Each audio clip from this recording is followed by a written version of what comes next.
Hello. జై శ్రీరామ్ అండి. Hi అండి. ఇది ఒకటి మీరు వీడియో పెట్టారు కదా, వీళ్ళు మనుషులా పిశాచులా అని. ఎందుకండి అలా పెడుతున్నారు? ఎందుకు పెట్టకూడదండి?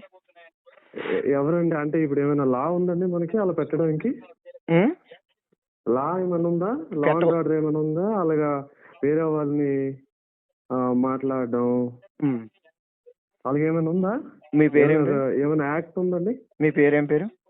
జస్ట్ హ్యూమన్ గా మాట్లాడుకున్నాం. పేరు చెప్పుకోలేదా? అలా కదండి, నా పేరు పెనుగొండ దుర్గా ప్రసాద్. దాని గురించి ఎందుకు? అదేంటి మీరు పేరు చెప్పుకోలేనప్పుడు, ఇప్పుడు మీ వివరాలు చెప్పలేనప్పుడు మీకు ఎలా చెప్పాలి నేను? ఓకే నాయుడు. ఓకే నాయుడు అండి నా పేరు. పూర్తిగా వినండి ఒకసారి. ఒకసారి వినండి పూర్తిగా. నా పేరు పెనుగొండ దుర్గా ప్రసాద్, ఐదవ సైన్యం సంస్థ వ్యవస్థాపక అధ్యక్షుని, రాజమండ్రిలో ఉంటా. నా పేరు గౌరీ నాయుడు అండి. ఇంటి పేరు గౌరియా? టెంటు గౌరీ నాయుడు. ఓకే. ఎక్కడండి మీది? ఓకే. ఇప్పుడు మీది ఎక్కడండి? మీది ఎక్కడ? మీది ఎక్కడ? వైజాగ్. ఇప్పుడు చెప్పండి. ఇప్పుడు నేను ఏమంటానంటే, ఒక కామన్ మ్యాన్ గా, ఓకే, రిలీజియస్ ను ఒక పక్కన పెట్టేసి కామన్ మ్యాన్ గా ఇప్పుడు చూడండి, మీకంటే ఒక ఒపీనియన్ ఉంటది, మీదొక ప్యాటర్న్ ఉంటది, ఓకేనా? సో మీరు అది ఫాలో అవుతారు. ఇంకా వేరే వాళ్ళు ఉన్నారు అనుకోండి, వాళ్ళకి నచ్చింది వాళ్ళు ఫాలో అవుతారు. ఎందుకంటే ఆ ఫ్రీడమ్ అనేది ఆల్రెడీ. ఒక్క నిమిషం మీరు ఎంతసేపు మాట్లాడతారు? మాట్లాడాక వినండి. మీరు ఒక్కలో మాట్లాడతానంటే కుదరదు కదా. మీరు ఎంతసేపు మాట్లాడాక నేను అడిగిన దానికి మీరు సమాధానం చెప్పాలి, అంతే. ఓకేనా? ఇప్పుడు ఇండియన్ గవర్నమెంట్ అనేది మనకు ఫ్రీడమ్ ఇచ్చింది. Okay, if something is good, okay, if something is good we can tell to others. Telugu మాట్లాడండి. హలో తెలుగులో మాట్లాడు. ఆంధ్రప్రదేశ్ ఇప్పుడు ఏమైనా సరే, ఓకే, ఇప్పుడు ఏదైనా బాగుంది అనుకోండి, ఎవరైనా ఏదో చెప్తారు, బట్ మీరు ఖచ్చితంగా ఇది చెయ్యండి లేకపోతే మిమ్మల్ని చంపేస్తాం అని ఎవరు ప్రెజర్ చేయట్లేదు కదా, చేయట్లేదు. సో ఇప్పుడు ఎవరిని పట్టుకొని గట్టిగా పట్టుకొని మీరు అలా చెయ్యండి అని కూడా ఎవరు అనట్లేదు. కానీ మీరు వీళ్ళు మనుషులా పిశాచులా అని పెడుతున్నారు కదా, అటువంటి ట్యాగ్ లైన్స్, అటువంటి వర్డ్స్ అనేవి కరెక్ట్ కాదు. ఓకే, ఇప్పుడు ఎవరైనా మిమ్మల్ని పర్టికులర్ గా ఎవరైనా ఇంకెక్కడైనా కరెక్ట్ గా స్పెసిఫిక్ గా ఎక్కడైనా విన్నారనుకోండి, వీళ్ళు పలానా వాళ్ళు ఇలా అన్నారు అలాగ అన్నారు అని, వాళ్ళ దగ్గరికి వెళ్ళి మాట్లాడండి. అయిపోయిందా? ఇంకా మాట్లాడతారా? ఒకరోజు ఆగండి. అంటే ఒక గంట అలా మాట్లాడుతూ ఉంటారా మీరు? ఆగండి, చెప్తాను వినండి. ఆగండి, చెప్పేది వినండి. ఇప్పుడు మీరు ఏదైతే అడిగారో ట్యాగ్ లైన్ పెట్టారు. అదేంటి ఫైర్ అవడం ఏంటి? నువ్వు గంట సేపు చెప్పుకుంటే వెళ్ళిపోతే నేను ఇంటా కూర్చోవాలి ఇక్కడ? నువ్వు అడిగిందని సమాధానం చెప్తున్నా. నేను వాళ్ళు ఎక్కడికి వచ్చారో మీకు తెలుసా? నీకు ఇన్ఫర్మేషన్ కావాలా వద్దా? చెప్పండి, మీరు చెప్పండి. అది శ్రీకాకుళం జిల్లా. ఎక్కడో హిందువులు నివసిస్తారో అక్కడికి వచ్చి మా దేవుడు నిజమైన దేవుడు, మా దేవుడు నమ్ముకోపోతే హిందువులు ఇంటికి ఎందుకు రావాలి?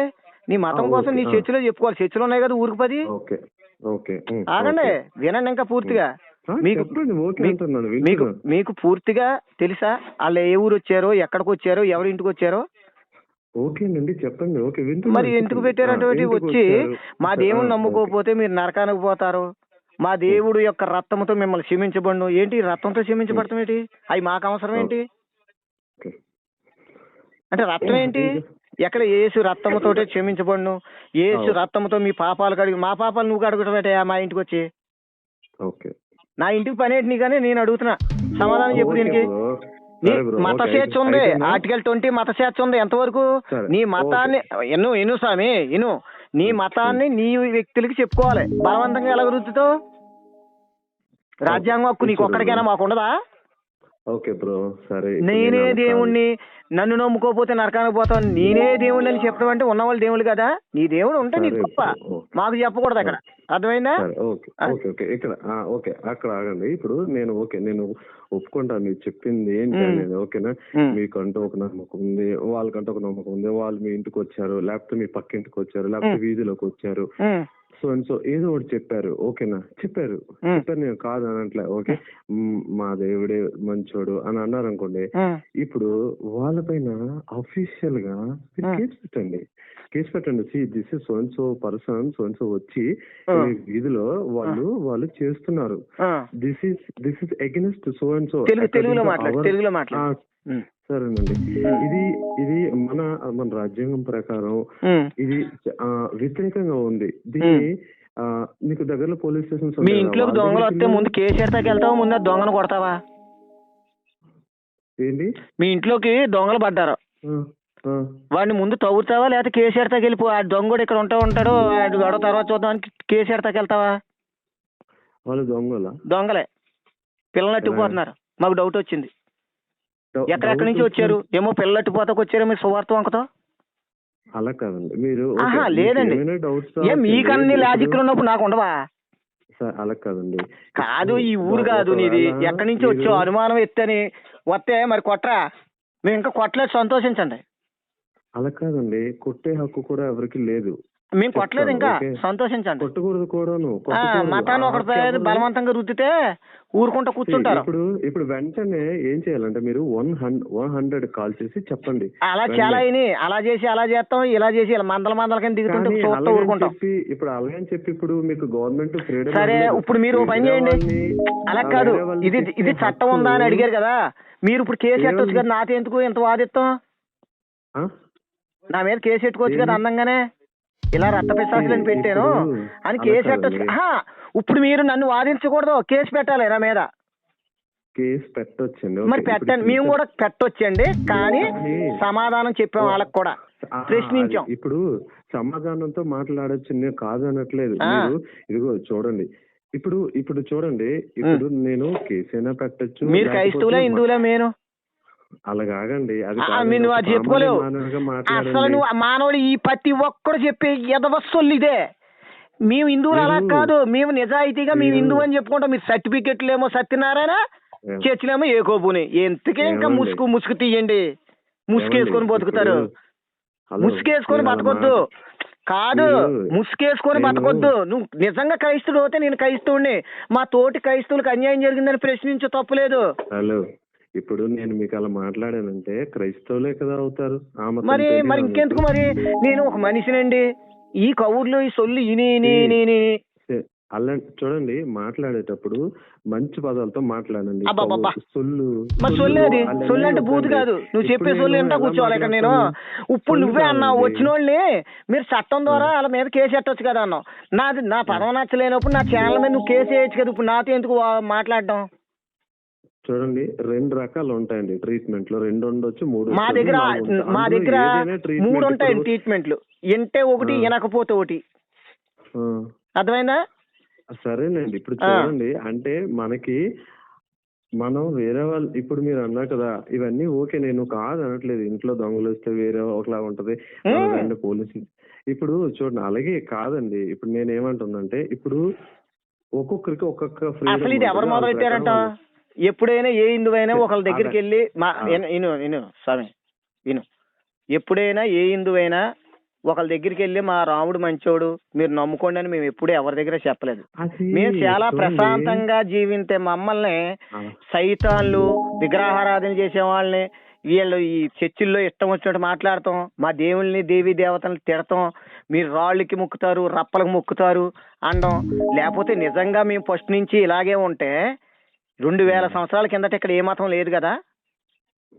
మీరు మీ తాతలు ముత్తాతలు హిందువులే కదా, మీ స్వార్థాల కోసమో సొంత సులభాల కోసమో మీరు మతం మారారు, అది మీ ఇష్టం. మారినోళ్ళు మేమేమంటలే, నువ్వు మారిందే కాకుండా నన్ను దూషిస్తానంటే నేను ఎలా ఊరుకుంటాను? భారత మాతకు ఎంతమంది భర్తలని అడుగుతాడు ఒకడో, జాతీయ జెండా గుడ్డ ముక్క అంటాడు ఒకడో, వాడు ఒక ప్రార్థన కోసం ఇండియా ఓడిపోవాలని ఒకడు ప్రార్థన చేస్తాడు, ఒకడేమో రాళ్ళు పడిపోతున్నాయి అంటాడు కింద నుంచి, కిడ్నీలో రాళ్ళు పడిపోతాయి హాస్పిటల్ ఎందుకు, ఒకడేమో చనిపోయినేమో బతికిచ్చేస్తాను అంటున్నాడు ఒక పాస్టర్. మరి మీ పోపు ప్రపంచం సోదరా మీ ప్రపంచ అతి గొప్ప పాస్టర్, మరి ఇప్పుడు దాకా వీల్ చైర్ లో ఉన్నాడు. అలా కాదు బ్రో, ఒక్క నిమిషం ఆగు ఓకేనా? ఒక నిమిషం అన్ని నువ్వు మాట్లాడుకొని వెళ్ళిపోవద్దు. ఒక నిమిషం నేను అడిగిన దానికి సమాధానం చెప్పు. సమాధానం చెప్పాలంటే నువ్వు డైరెక్ట్ ట్రైన్ లాగా వెళ్ళిపోకూడదు బ్రో. ఒక్కొక్కటి ఎందుకు మీలో ఉన్నాయి చెప్పలేకపోతున్నావా? అడిగిందని చెప్తా ఉండు బ్రో ఒకసారి. నేను కూడా, నా పేరు గౌరీ నాయుడు, అంటే నేను కూడా ఒకప్పుడు హిందువే. అందరూ చెప్పుకుండేది అదే, ఈ భారతదేశంలో పుట్టిన ప్రతి ఒక్కరు హిందువే బ్రో. అక్కడ మాట్లాడి బ్రో. ఇప్పుడు నాకు అండర్స్టాండింగ్ వచ్చేసరికి ఓకేనా, ఒక 5 సంవత్సరాలు అయింది. 5 సంవత్సరాల క్రిందట నేను కూడా హిందువే బ్రో. ఓకేనా, నాకు కూడా తెలుసు హిందూ అంటే అవన్నీ తెలుసు. ఓకే, అది మీకు కూడా తెలుసు. ఓకే, అయితే ఒక్కొక్కరితో ఒక్కొక్క అండర్స్టాండింగ్ ఒక్కొక్కలా ఉంటది. ఓకేనా, అయితే ఇప్పుడు మీరు అంటున్నారు కదా, వీటన్నిటికీ ఇప్పుడు ఏదైనా ఒకటి ఏమైనా తెలుసుకోవాలనుకో బ్రో, దాని మీద మనం చాలా టైం పెట్టాలి. చాలా టైం పెట్టి చదువుకోవాల్సి వస్తుంది. చదివితే అప్పుడు అర్థం అవుతుంది. ఓకేనా, కానీ ఇంకోటి ఏంటంటే బైబిల్ చదవాలా బ్రో పూర్తిగా? అది నేను చెప్పట్లేదు బ్రో. ఇప్పుడు మరి ఏం చదవాలి? అదే చదవాలంటే ఏం చదవాలి చెప్పు. ఏదైనా అంటే మనం దేనికోసం మాట్లాడుకుంటున్నాం, దానికోసం మాట్లాడాలి. పోను సరే బ్రో, దాని బైబిలా ఉండు చెప్పు, దాని పక్కన పెట్టి చెప్తా. కాదు ఇదేంటి మరి, నువ్వు అలా మారిపోకూడదు. బైబిలా చెప్పు, బైబిల్ చదవాలా? పోను సరే బ్రో, బైబిల్ చదవాలి. నువ్వు బైబిల్ పెట్టుకొని నడి రోడ్డు మీద కూర్చుంటా ఇద్దరు, నేను భగవద్గీత పట్టుకొని కూర్చుంటా. నేను తీసినట్టు ప్రతి వాక్యం తీసి నువ్వు చెప్పగలుగుతావా? మీ కుటుంబ సభ్యుల దగ్గర ఓ చెల్లి, ఒక అక్క, ఒక వదిని ఉన్న కాడ బైబిల్ ప్రతి వాక్యం చెప్తావా? నా భగవద్గీత ప్రతి వాక్యం చెప్తాను. గౌరీ శంకరా ఏం పేరు? గౌరీ నాయుడు గారు చదువుతావా? మీ చెల్లి, మీ అక్క, మీ వదిని, అలా మన కుటుంబ సభ్యులు ఉన్న కాడ మనం కూర్చొని నేను భగవద్గీత చదువుతాను, నువ్వు నీ బైబిల్ ప్రతి పేజీ తీసి చదువుతావా? చదువుతావా? ఓకేనా? దీనికి డిబేట్ కి రెడీయా నువ్వు? నేను వస్తాను వైజాగ్. లేదు, దీనికి ఒప్పుకుంటావా? నాకు వద్దు ఇంకా తలకాయ వద్దు. ఇక్కడతో నువ్వు నేనే తేలిపోవాలి. నేను వస్తాను, నేను భగవద్గీత తట్టుకొని కూర్చొని చదువుతాను. లేదు నేను ఎన్నో. నువ్వు ఇప్పుడు దాకా చెప్పింది ఒకటి, కేసు పెట్టుకోవచ్చు కదా, మీరు ఎందుకు అలా తవ్వుతున్నారా అన్నారు. నువ్వు కూడా కేసు పెట్టుకోవచ్చు కదా, నాకు ఫోన్ చేయడం నీ టైం వేస్ట్ కదా అన్నాను. అది పక్కనట్టే, ఏదైనా చదవాలి తెలుసుకోవాలన్నావు. నీ బైబిల్ నువ్వు బాగా చదివావు కాబట్టి నీ బైబిల్నే నువ్వు నీ కుటుంబ సభ్యుల ముందు ఒక వాక్యం కూడా మానకుండా ప్రతి పేజీ తీసి చదువుతావా? నేను నా భగవద్గీత చదువుతాను. ఓకేనా? డన్నా? అయ్యా తెలుస్తుంది అప్పుడు నువ్వు చదివిది. కానీ బైబిల్ ఎప్పుడైనా చదివావా? పూర్తిగా చదువు. కుటుంబ సభ్యుల ముందు మీ అక్క గారు, మీ చెల్లెలు గారు, మీ తమ్ముడు, మీ అన్నయ్య, మీ వదిన వీళ్ళందరూ ఉండగా నువ్వు బైబిల్ తీసి చదవాలి ప్రతి వాక్యం. చెప్తాను చూడండి. వద్దు బెదర్, అంటే ఇప్పుడు నాకొద్దు నీతో వినడానికి. నాకు అంత ఖాళీ, అంత టైం వేస్ట్ చేయవలసిన పని లేదు. నీకు ఒకటి, నువ్వు ఏ రూట్ లో వచ్చో ఆ రూట్ లో నిన్ను అడుగుతున్నా. నీకు అంత నచ్చనప్పుడు మమ్మల్ని అవుతే ఎలాగోతే కేసు పెట్టుకోండి, వాళ్ళని ఎందుకు మీరు బెదిరిస్తున్నారు అన్నారు. అలాగే నువ్వు నాతో మాట్లాడడం ఎందుకు? కేసు పెట్టుకోవచ్చు కదా నా ఛానల్ మీద, నా మీద. అంటే బ్రో చూడు, అయ్యొద్దు ఇంకా అలాంటి వద్దు. ఇలాంటి మీ బైబిల్ ట్రైనింగ్ లో నీకు అలా నేర్పుతారు, ఓపికగా మాట్లాడతాం. మాకు ఇంకా చాలా పనులు ఉన్నాయి, పని చూసుకో. మేము కూడా ఐటీ కంపెనీలో పనిచేస్తున్నాం, మాకు ఏమి ఉండదు. మీరు బతుకు తెరుకో దేవుడు, బడాయికో దేవుడు. నేను చెప్తున్నాగా, నీ సర్టిఫికెట్లు ఏమో సత్యనారాయణ, నీ చర్చిలేమో ఏకోబు. ఎందుకు స్వామి క్రైస్తుడు అని పూర్తిగా చెప్పుకోలేని జీవితాలు ఎందుకు మీ హిందూ అని సగౌరవంగా కావలసిన విషయాలు సగౌరవంగా హిందూ ఐఎమ్ టైగర్ అని చెప్పుకుంటే దమ్ము ఇచ్చింది మా సనాతన ధర్మం.